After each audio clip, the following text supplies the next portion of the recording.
ఈ రోజు నేను మీతో ఏజ్ అండ్ ఇన్ఫర్టిలిటీ ప్రాబ్లమ్స్ ఎట్లా కోరిలేషన్ అనేది మీకు చెప్తాను అనమాట. హలో అండి, I'm doctor Usha from 39 fertility centre, LB Nagar branch.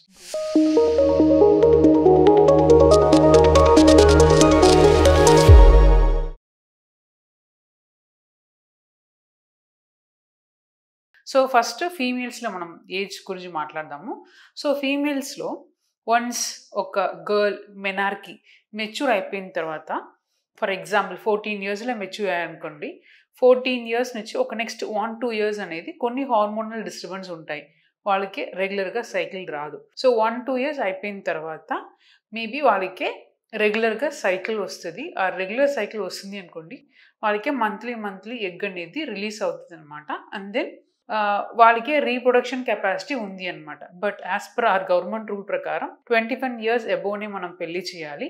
So 20-35 ఇయర్స్లో లేడీస్కే అండాశలో ఉన్న ఎగ్స్ అనేది 8-10, యావరేజ్గా 8-10 ఉంటాయి. కొందరికి 6 ఉండొచ్చు, కొందరికి 12-15 ఉండొచ్చు. సో యావరేజ్గా ఎగ్స్ అనేది కౌంట్ బాగుంటుంది. అండ్ దెన్ క్వాలిటీ కూడా ఈ తక్కువ ఏజ్ ఉన్నప్పుడు 20-35 or like 20-30 to be precise అని చెప్తే 20-30 ఇయర్స్ లోపల ఎగ్ క్వాలిటీ కూడా మంచిగా ఉంటుంది అనమాట. సో 30-35 తర్వాత ఏమవుతుందంటే ఈ ఎగ్ నంబర్ క్వాలిటీ అనేది తగ్గిపోతుంది అనమాట. సో ఆల్వేస్ 30-35 లోపల ప్రెగ్నెన్సీ అనేది ప్లాన్ చేసుకోవాలి. ఇప్పుడు చాలా మంది క్యారియర్ వల్ల, స్టడీస్ వల్ల మ్యారేజ్ని పోస్ట్పోన్ చేసుకుంటున్నారు, ప్రెగ్నెన్సీని పోస్ట్పోన్ చేసుకుంటున్నారు. ఓకే, మీరు పోస్ట్పోన్ చేసుకుంటున్నారు, ఓకే, బట్ స్టిల్ ఏజ్ అనేది ఒక చాలా ఇంపార్టెంట్ ఫ్యాక్టర్ అండి. అది మీరు కన్సిడర్ చేసుకోవాలి. వన్స్ మీరు కొన్ని ఏజ్ దాటిన తర్వాత ప్రెగ్నెన్సీ కూడా కష్టం. అండ్ దెన్ మీరు టెస్ట్ ట్యూబ్ బేబీ పద్ధతి వెళ్ళాలి అంటే కూడా వెళ్ళొచ్చు. దాంట్లో సక్సెస్ రేట్ కూడా ఇప్పుడు ఏజ్ ఎక్కువ ఉంటే సక్సెస్ రేట్ కూడా తగ్గుతుంది అనమాట. అండ్ దెన్ కొందరికి ఏమవుతుందంటే కొన్ని 35 ఇయర్స్ అట్లా దాటిన తర్వాత ఎగ్స్ అనేది అసలు చాలా తగ్గిపోతుంది, 0 కూడా రావడానికి ఛాన్సెస్ ఉంటుంది. అండ్ దెన్ మీ ఓన్ ఎగ్స్ ద్వారా మీ పిల్లలు కనాలంటే అది కూడా కష్టం అవుతుంది. So the age younger the age the better is the fertility outcome అండి. సో దీని ముందు లైక్ తొందరగా పెళ్లి చేస్తారు, తొందరగా పిల్లలు పుట్టాలి అంటారు. But nowadays age trend change అవుతున్నాయి. But try to get marry early and have a pregnancy early.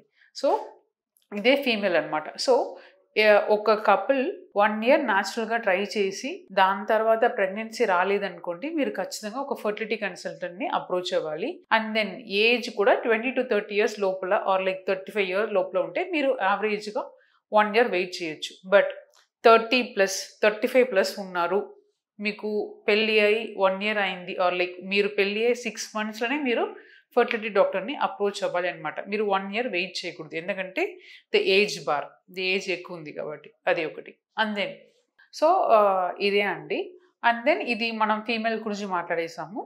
Then ఇప్పుడు మేల్లో జనరల్ లైక్ ఏజ్ అనేది till 45 ఇయర్స్ తన ద స్పర్మ్ క్వాలిటీ అనేది మేజర్గా అఫెక్ట్ అవ్వదు. లైక్ లేడీస్కి ఉన్నట్లాగా 30-35 అయిపోయిన తర్వాత ఎగ్స్ కౌంట్ అనేది తగ్గిపోతుంది కదండి, అట్లా మేల్స్కి ఉండదు అనమాట. సో యూజువల్గా వాళ్ళకి 45 ఇయర్స్ స్పర్మ్స్ అనేది ఫ్యాక్టర్స్ బాగానే ఉంటుంది, కౌంట్ కూడా బాగానే ఉంటుంది. అన్లెస్ ఇప్పుడు వాళ్ళు కంప్యూటర్ జాబ్లో ఉన్నారు, ఇది కెమికల్ ఇండస్ట్రీలో వర్క్ చేస్తున్నారు, స్ట్రెస్ఫుల్ లైఫ్ ఉంది అనుకోండి, వాళ్ళకే కొన్ని ప్రాబ్లమ్స్ రావడానికి ఛాన్సెస్ ఉన్నాయి. వాళ్ళకి కావాలంటే మీరు 1 ఇయర్ న్యాచురల్గా ట్రై చేసుకొని దాని తర్వాత మీరు సెమెన్ అనాలిసిస్ చేసుకొని ఎలా ఉంది అని చూసుకోవచ్చు. But in general overall healthy మేల్కి 45 ఇయర్స్ స్పర్మ్ క్వాలిటీ అనేది బాగానే ఉంటాయి. సో ఇదే అండి age related factors. And then fertility గురించి నేను మీతో మాట్లాడాలని అనుకున్నాను. మీకు ఇంకా ఏదైనా డౌట్స్ ఉంటే కమెంట్స్లో పెట్టండి, నేను ఎక్స్ప్లెయిన్ చేస్తాను.